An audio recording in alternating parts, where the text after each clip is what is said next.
Hello and welcome back again. Welcome to the third segment in this free 12-part course. I hope you've enjoyed what we've done so far. I know it's been quite simple, but if you remember me saying, this free 12-part course is aimed at beginner guitarists. So, of course, I'm showing you the most fundamental things that you'll need to be able to progress quickly. So I hope you've managed to practice tuning your guitar. I hope you've got an electric tuner by now.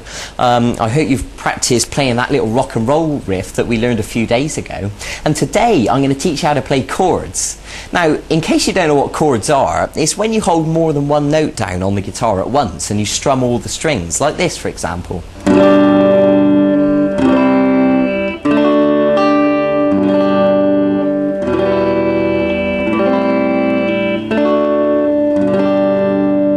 So that was just a few examples of some different chords, and of course the more chords you know, the more flexibility you're going to have to be able to play a variety of different songs. So I think it goes without saying that it's better to learn as many chords as possible, and then you really have got the ability to play more things. And especially if you're the sort of person who enjoys singing as well as playing, then chords are going to be brilliant for you because you'll be able to strum them whilst you sing over the top and it'll sound fantastic.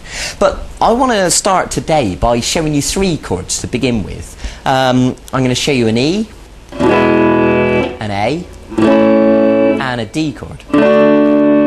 And these three are what I consider to be the most useful, the most widely used chords. So once you know them, you'll find that they crop up in lots of songs. So it's important that you get to know them right from the start. And then of course, as we progress, you'll learn more and more chords, and you know, we can go from there. But let's start simple. So I want to begin by showing you the E chord.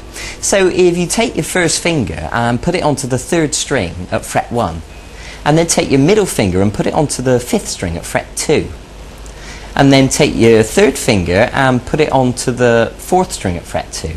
Now, if you look at the chord box next to me, you'll see the diagram, you know, if you just need to clarify exactly where the notes go. Now, what I'm going to ask you to do is hold down with plenty of pressure and strum the strings.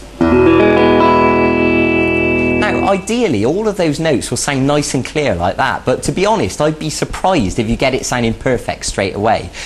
It would be perfectly normal if it sounded more like this at first. Now, let me explain some common mistakes that people make when learning chords. What you need to do is make sure you're holding down with the tip of your finger with plenty of pressure, and you need to arch these fingers up, and the reason for that is because you want plenty of space underneath the fingers. What we don't want to happen is for the back of these fingers accidentally to touch the next string and obstruct the note. So when you pluck each of the strings with the plectrum, it should sound nice and clear like that. So if any of these notes sound incorrect, it's probably because you're accidentally touching one of the strings with the back of your fingers accidentally. Okay? So it might take a little bit of work and you'll need to shuffle your fingers around and get used to how to hold down the chord, but eventually you'll get it sounding nice and clear.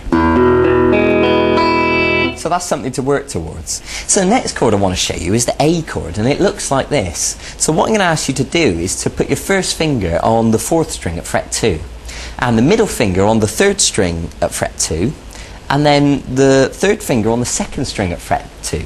So they're all at fret 2, but unfortunately there's not quite enough room really to fit them all in. Ideally we'd like to get them right next to the fret, but in reality what happens is we end up using them at an angle like this, because that's the only way really to squash them in there.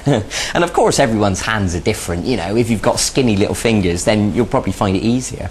So look at the chord chart next to me just to clarify what notes we're holding down. Now with the A chord we're just going to use 5 strings, and what I mean by that is we're not going to pluck the 6th string, we're just going to pluck the 5th string downwards like this. Okay, now of course, like I said before, it would be unusual if you got it sounding perfect straight away. You know, what usually happens, the back of this finger on an A chord accidentally touches the first string. So what I want you to do is make sure that the first string is open correctly as it should be. And if it is, then brilliant. And just pluck those 5 strings again just to check it's okay. Okay, good. So now let's move on to the third chord I'm going to show you, which is the D chord. So if you put your first finger on the third string at fret 2. Now listen carefully to this, because some people get muddled up with this one. The middle finger goes onto the first string at fret 2, and then this third finger goes onto the second string at fret 3. Okay? Now the same thing applies, you know, arch these fingers up, hold down with plenty of pressure, and with the D chord we're just going to strum 4 strings. And what I mean is we're not going to pluck these 2 top strings. So 4, 3, 2, 1. Okay, so what I'd like you to do now is to stop the video and practice each one of these chords. The E chord with all the strings, the A chord with 5 strings, and the D chord with just 4 strings. And of course, with this video, you also downloaded a PDF document, and you can print that out, and it's got the diagrams there for you, so you can look at them next to you, so you don't have to keep rewinding the video. And practice them and get them sounding nice and clear.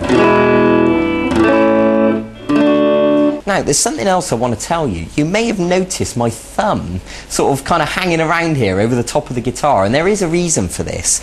When we're strumming the A chord, for example, we don't want the 6th string to accidentally make a noise.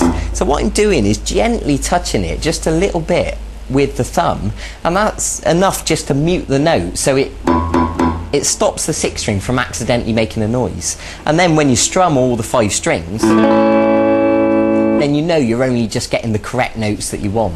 So that's the reason for that. So what you can do once you've learned these chords is put them into a bit of a sequence. For example, you could play the A chord 4 times, and then you could play the D chord, back to the A, and then the E chord, and then you can do that again.